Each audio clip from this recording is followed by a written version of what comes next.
سلام دوستان، توی این ویدیو میخوام براتون داستان استیولی رو تعریف کنم. قضیه از این قراره که یه روز شخصی به اسم استیولی به غار رفته بود تا متریال جمع کنه.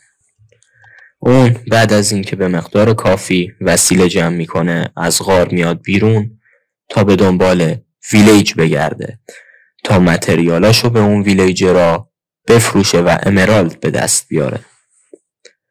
استیولی بعد از مدتی قدم زدن به یه ویلیج میرسه، اما رفتار ویلیجرای اونجا خیلی عجیب بوده.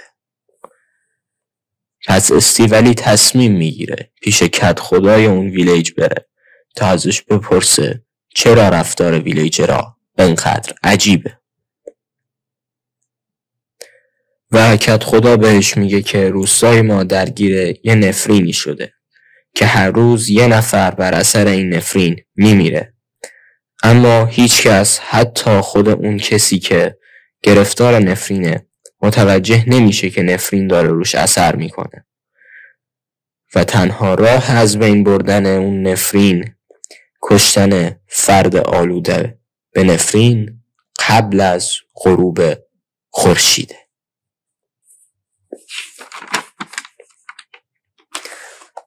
پس استیولی میگرده اون ویلیجر رو پیدا میکنه و اونو میکشه.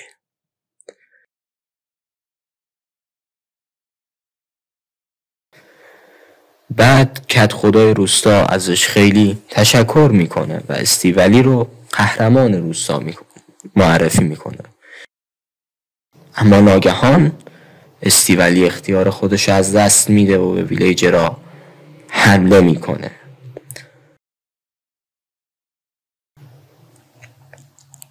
اونا هم استیولی رو زندانی میکنن و وسایلش رو ازش میگیرن و در نهایت به وودلند منشن تبعیدش میکنن. استیولی توی تبعیدگاه جنگجویی به اسم وایومه رو میبینه و اونا اونجا با هم یه قراری میذارن. استیولی به وایومه کمک میکنه تا وودلند منشن رو فتح کنه و در عوض هم وایومه استیولی رو آزاد میکنه. و حالا که استیولی آزاد شده به گذشته خودش فکر میکنه و اینکه چرا یه لحظه اون ویلیجرها رو کشت. به ذهنش میرسه که دچار نفرین شده. در واقع اون بعضی وقتا کنترل بدنش رو از دست میده. پس استیولی میره سراغ یه جادوگر تا بهش کمک کنه تا از شر نفرین خلاص بشه. جادوگرم به استیولی میگه که باید روحت رو به شیطان بفروشی تا قدرتمند بشی. استیولی بیچاره هم روحش رو به شیطان میفروشه. استیولی فکر میکرد که از شر نفرین نجات پیدا کرده، اما اشتباه میکرد.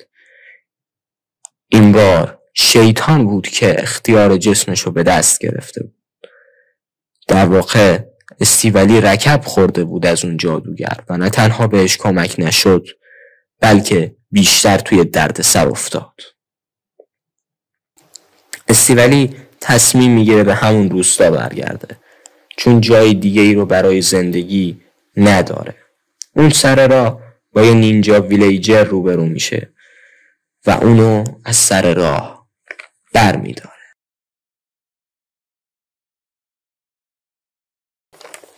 استیولی بالاخره به روستا میرسه و اونجا دوباره وایومه رو میبینه. استیولی اولش نمیخواست که به کسی آسیب برسونه، اما تاریکی و شیطان درونش باعث میشه که بقیه بهش به چشمه تهدید نگاه کنن و بخوان اونو از بین ببرن. و اینجاست که وایومه به استیولی حمله میکنه تا اونو بکشه و خطر رو رفع کنه. استیولی تلاش میکنه دست از مبارزه برداره، اما تاریکی های درونش، اون شیطان پلید، این اجازه رو بهش نمیده. استیولی درگیر نبرد با وایومنه و اینجا یه تصمیم مهم میگیره. اون تصمیم میگیره خودش رو فدا کنه تا بازیچه دست شیطان نباشه و دنیا رو به تاریکی بیشتر فرو نبره. استیولی تمام تلاش و اراده خودش رو جمع میکنه تا دوباره کنترل بدنش رو به دست بگیره. تمام ارادش رو یک جا میکنه، تمام فکرش رو یک جا میکنه و میخواد و اراده میکنه و ناگهان برای لحظه‌ای میتونه بدنش رو حس کنه و کنترل کنه. دقیقاً توی همون چند ثانیه است که وایومن کار استیولی رو میسازه. اما چه فایده که شیطان به این راحتی دست بردار این روستا و این استیولی بیچاره نیست. تاریکی و پلیدی دوباره جوارح بدن بیجون استیولی رو هم پیوند میزنه و این بار جسمی بیجان به وجود میاد که مال شیطانه.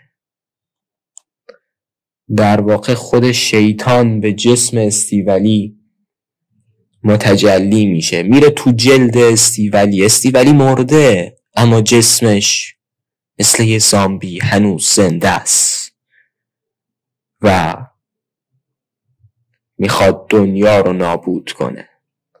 اینجاست که وایومن دوباره اون جسد رو میبینه که داره حرکت میکنه و به سمتش میاد و دوباره درگیر میشن با هم دیگه، اما این بار شیطانه که پیروز میشه.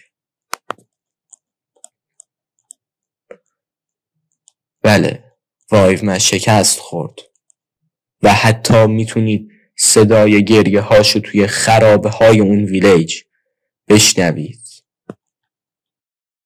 خیلی ممنون که با ما همراه بودید. برای داستانهای بیشتر حتما لایک و ساب بکنید و خوشحال میشم که کامنت بذارید. خیلی ممنون و تا ویدیوی دیگه، خدا نگهدار.